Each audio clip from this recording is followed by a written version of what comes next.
Hello and welcome to Academic Transfer in Focus. My name is Galen Scott and I'm the Associate Vice President for Academic Transfer Programs. As you know, all of our work here at ACC comes under the umbrella of student success. Our strategic plan talks about student access, student persistence, and student completion. Our guided pathways work in the last few years has been about those same three things: access, persistence, and completion.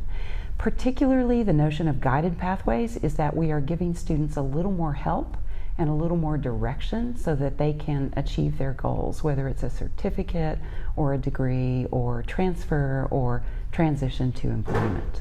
One of the key aspects of this work is engagement and connections. So today we're going to talk about faculty advising and how that is supporting our guided pathways work. We have with us today the two folks who are leading the implementation of our faculty advising initiative.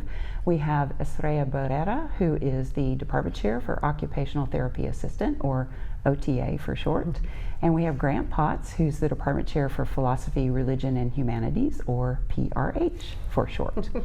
They are co-chairing the Faculty Advising Implementation Work Group. So they're here to talk a little bit about what they've done in this last year, and we're very glad that they're here today. So let's start just with how this new faculty advising system will support the ideas embedded in guided pathways. I don't know who wants to go first. Well, I think I'll start the conversation by offering just a little bit of a perspective from my role as a department chair and as a faculty person at ACC. Having had the opportunity to be part of Futures Institute really allowed me to look at the college as a whole and not just in a workforce program. And it opened up my eyes to the needs that students really have across the college. I think in a workforce program sometimes we're a little more tunneled because our students come in very focused and degree plan is set out. So the Futures Institute started kind of that spark for me, and then had an opportunity to also work with Grant in the Futures Institute.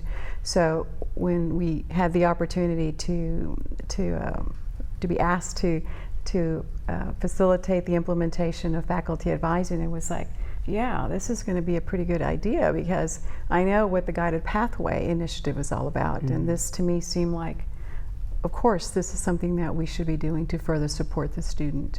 Okay.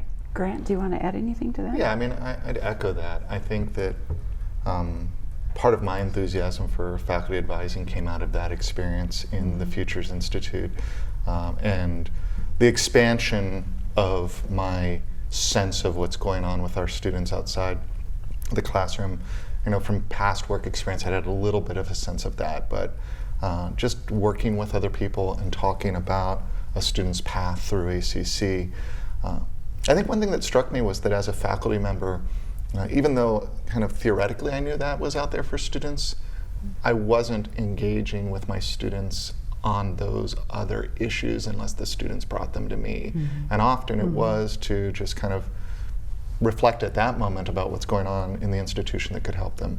And one thing that struck me early when we did one of our site visits was talking to a faculty member who was a faculty advisor. This was in Miami, where they have call them faculty mentors, but they have a faculty advising system. And her discussing how integral she felt like that was to the success of their Guided Pathways initiative, partly because it did get faculty involved with students in a different way outside the classroom, and in a more formalized way than just the informal advising that might happen if they come during your office hours. But also, part of what she talked to me about, and has been a kind of continuing echo in my mind through all this, is the importance of bringing together the instructional culture and the advising culture at an institution so that the two can work together to support the students. So for me, that's a central part of this as part of Guided Pathways. We often talk about it not just as guided pathways, but guiding pathways. I know Matthew uses that language all that time, and I think that's what we're talking about here, is being involved in that advising culture as a way by which not only do we lay a pathway out for students, but we help help them navigate it. So what are the key elements of faculty advising? Is it about degree audits and helping them figure out their next semester's courses? Or? That's a loaded question. Uh-huh. I think, as we embarked in this project in the fall of last year, we very quickly connected with, this is a partnership between student services and faculty. And faculty advising should be and needs to be driven by faculty. And so, part of the work that we did in the fall was just really getting comfortable with, what are those roles? What are the distinctions between, what student services does, and then what our roles as advisors are going to be. Has been really a fun opportunity to look at what the rule is. What was it designed for? What are the important elements of the rule? And then what are some of the interpretations about the rule? And in visiting with key stakeholders around the college, it really allowed us a good perspective, or to hear their perspective and what their interpretations of the rule were, and what kind of faculty advising was currently occurring across the college at varying levels, how they saw it to be similar with student services or not similar to student services, who's doing what. So I believe that the fall semester, now into the spring semester, it's really allowed us an opportunity to kind of delineate that, so that as faculty advisors, we're not just, we're not duplicating what student services is doing, but as Grant has said, we really are guiding the student within the discipline of study now. Yeah. So it sounds like it's more about the connections that you're making, right? Around love of discipline or career opportunities or those sorts of things. Yeah, and I think there is a temptation to try to pin it down. Like, what is the faculty, like what is their job in this? And I've tried to resist that as we've navigated through this, because increasingly, I think part of what the value of having faculty in that advising culture is that faculty are professionals who come from a background where they tend to operate with a great deal of autonomy already. That can be frustrating for people sometimes, but that also is one of the strengths of faculty, is that they have that flexibility to kind of figure out what's going to serve students in any particular situation. Of course, a big part of faculty advising is meeting with students, talking about the program of study that you're responsible for, and helping students navigate that. But I also think it's about just creating that relationship with the student, making sure they have that mentoring relationship with the faculty, but also creating relationships with student services and creation relationships with the program you're a part of, and being that conduit through all the, the student services, the larger institutions of transfer, potential employers in the workforce and the program, and helping not just advise the student, but advise all of those on how to work better to serve the student. So for me, faculty advising, that advising piece, it's centered on the student, but it goes well beyond the student. Okay. Absolutely. Okay. So you've spent the last year leading this implementation work group. Tell us a little bit about the approach that you took. What did you do to lay the foundations for this initiative? Well, I think what we first started with was really Grant and I going through, and the fact that Grant was part of the group writing the rule a year or so ago, right? Really offered even a greater perspective for us to kind of start some of our groundwork. But we quickly realized we have to have a working group, and through your support, we formulated a group that covered across the campus. Student service representatives, we had department chair representative, data analytics representative, so that we had key stakeholders that could really kind of guide us and give us perspectives. And then once we launched our working group, and then we thought, okay, well now we got to go out into the college and meet key stakeholders.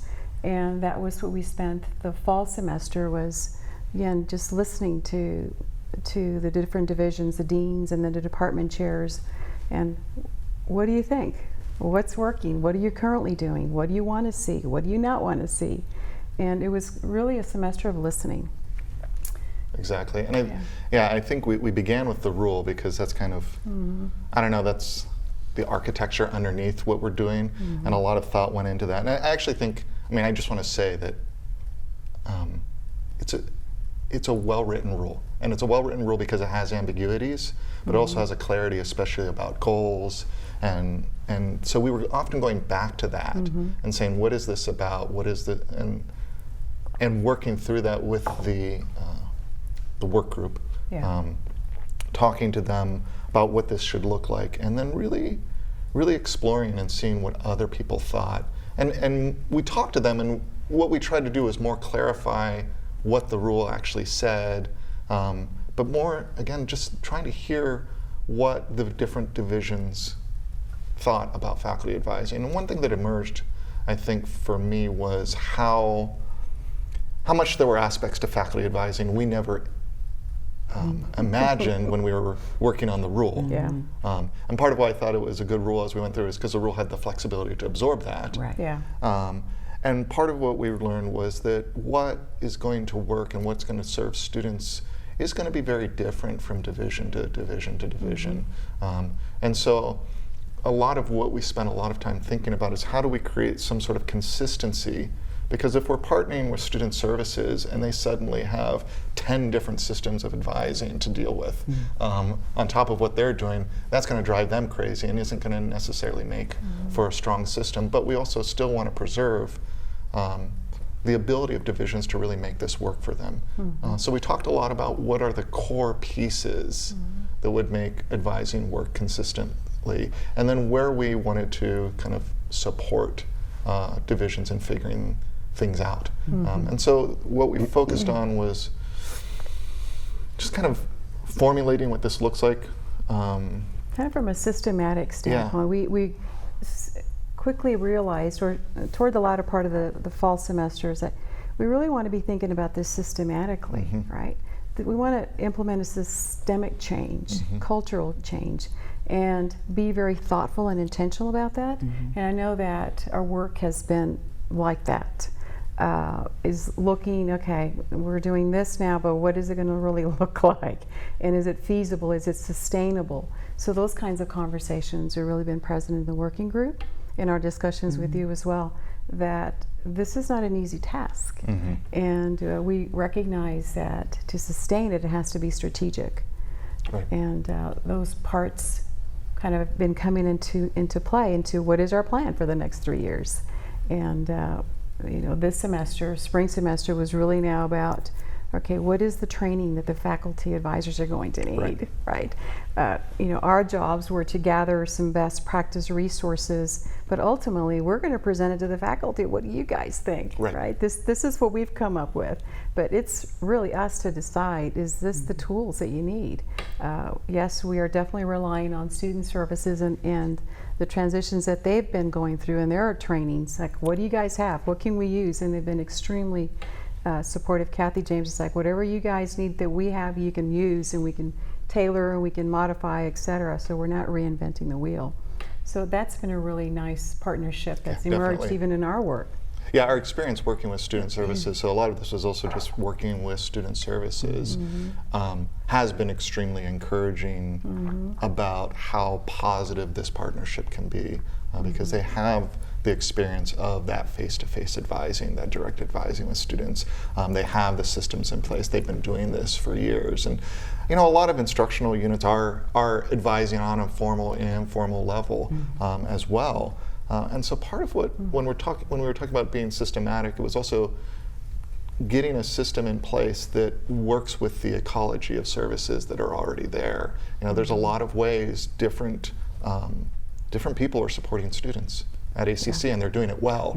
And this works in as much as it helps bring all those together to wrap around the student even better and support those students Absolutely. even better. Yeah. So how do you see this rolling out in the fall? I know you talked about a 3-year plan. What do you see coming in 2018, 2019?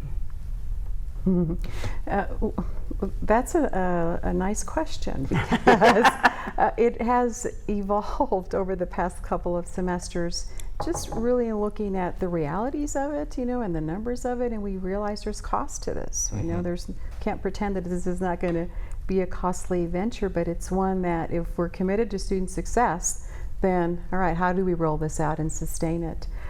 So at this point, we're looking at let's see, first time at ACC with less than 12 hours. Yeah, really being the is- first students we try to reach to and bring on board.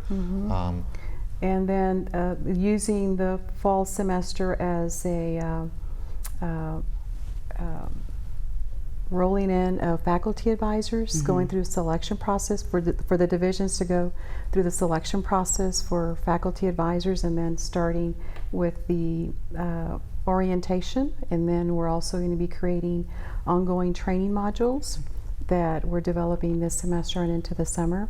And so that's kind of the Yeah. thoughts that we've had around the rollout for the fall. Yeah, and I'm sure in the fall, in addition to orienting and training faculty, we're going to be needing to do work with the divisions and with the departments to help orient them on how to think about how faculty advising works in their particular instructional units. So, yeah, I think there's still a level of building that will happen in the fall with an idea that by the spring we should be able to start really placing students with faculty advisors and having them start the work. Okay.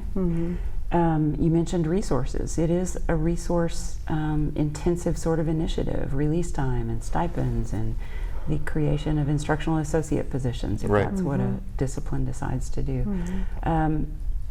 You know, those are decisions that are made at the cabinet level about how to support this and how much resources will be available. So where do you see this in 2 or 3 years? How would you define success for this faculty advising initiative? Well, I mean, I think on the minimal level, if we're reaching students and helping them persist and complete, that kind of baseline is our baseline of success, is persistence and completion. But it really does need to be implemented at a substantial level for us to begin to see that. And it's going to take time before we even begin to see those kinds of numbers, because a lot of faculty advising may happen more late game in some disciplines in terms of the student's trajectory through. Although one of the things we learned in our discussions with people was that most divisions actually want to connect with their students right off the bat. Like, they're not wanting to wait till the end, but they want to help their students out right away. But yeah, I would love to see us have full implementation in 3 years. I think that would be a clear sign that we're going in the right direction. That's big, and I know that takes a great deal of resources.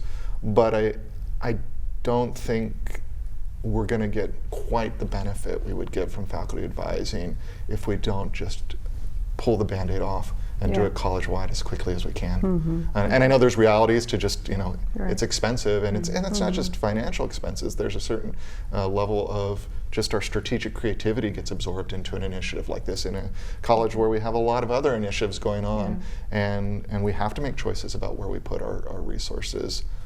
But I think this works because it becomes infused into the culture of every student. Yeah, and I really envision and I get excited that in the near future that a student comes to ACC and they immediately know who their student service advisor is and who their faculty advisor is, and that's the culture of ACC. Right, exactly. That's pretty exciting to me. Yeah, because that's what we want, is students to have this be such an integral part of ACC. They don't even know that there was a time where they weren't assigned a faculty advisor and a student service advisor. But that's just how they know things to be done. Okay.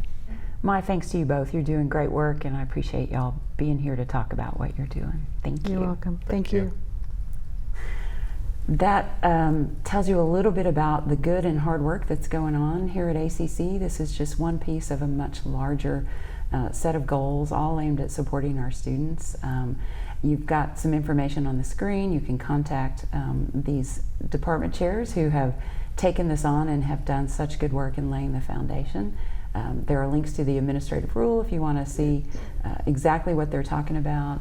We hope that you understand the value of this work, and we're happy to answer questions and engage you in this work if you want to help do what we're trying to do. Thank you so much, and we will see you next time.